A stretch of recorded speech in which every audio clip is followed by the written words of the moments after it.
a hard day's work drafting legislation to benefit the realm. By the grace of their illustrious majesty, this house declares that all unemployed vagabonds, wanderers, and adventurers, What the devil? without membership to an appropriate adventurers guild, shall be mandated to apply for and receive an adventurer's license from the nearest ducal authority, How did you get in here? costing no less than 10 silver pieces to be renewed monthly, and be required to pay 25% of all rewards, dividends, and gifts to the crown, thus officially making them public servants of the crown, pledging their unwavering loyalty to their majesty. Failure to renew said license shall result in an equivalent bounty of 10 silver pieces being placed on the offending head, payable by any sheriff court. Have I missed anything, Laird Nimrod? No, that is indeed the legislation I proposed. I was waiting for news of it having passed Parliament. It has been returned to the House for amendment, Laird Nimrod. Amendments? Yes, there's the Cryer-Williams Amendment. Exemptions shall be made wherein those who cannot hope to survive an adventuring lifestyle might instead offer their services as an apprentice to any reputable and honourable guild in good standing with the Crown.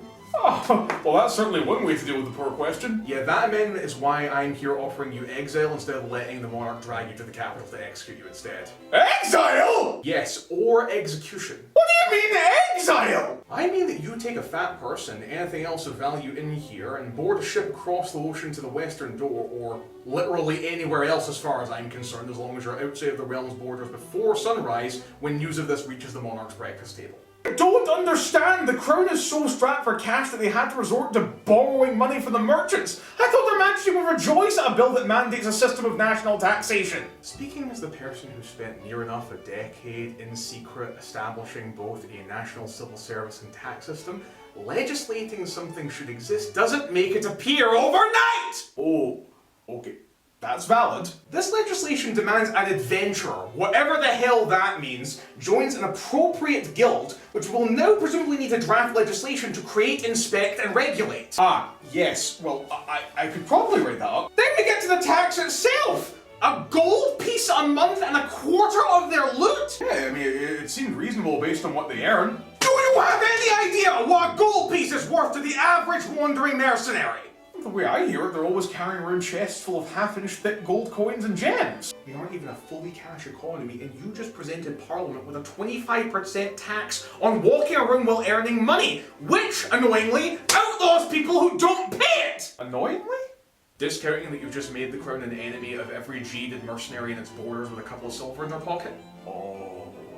And how this tax will disproportionately affect the all clans, especially the nomadic folk of the realm whom the monarch has guaranteed their safety and protection. Oh no. Of course, there are a lot of opportunities out there for an adventurer. Aristocratic armies, the Guild of Merchants. Ever heard of the Riez Mercantile Company? They burn down estates that don't pay their debts. We can't assume they just take in every single unwashed mercenary. You're right, if they're not clean enough for the company, they'll just change their name and join a gang! Oh, God, that is an excellent point. Or maybe they're not in it for the money, and the need to stay off the radar pushes them further and further downward into underground groups. I'll call collective, some band of religious zealots, or even the bloody Draconists!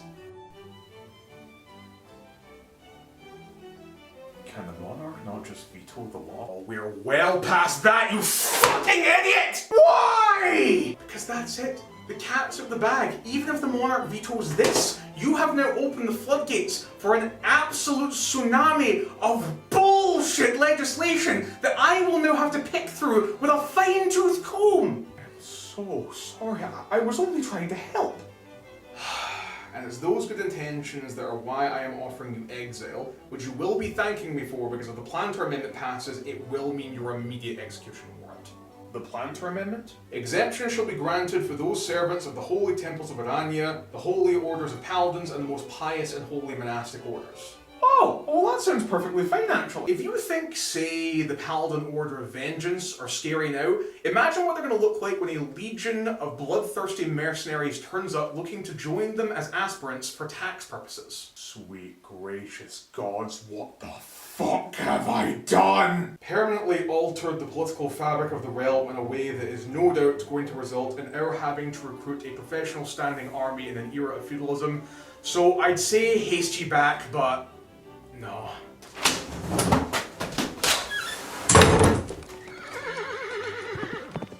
Well, problem sorted. Now to go make peace with the chief engineer.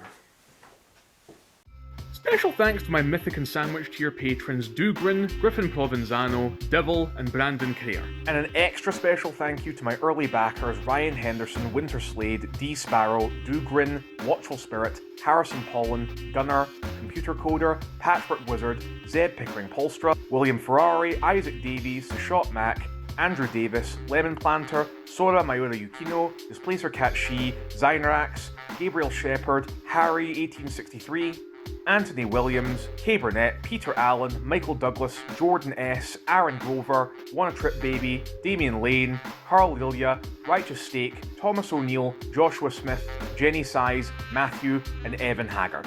Cheers for sticking around to the end, and thanks so much for all of your love and support.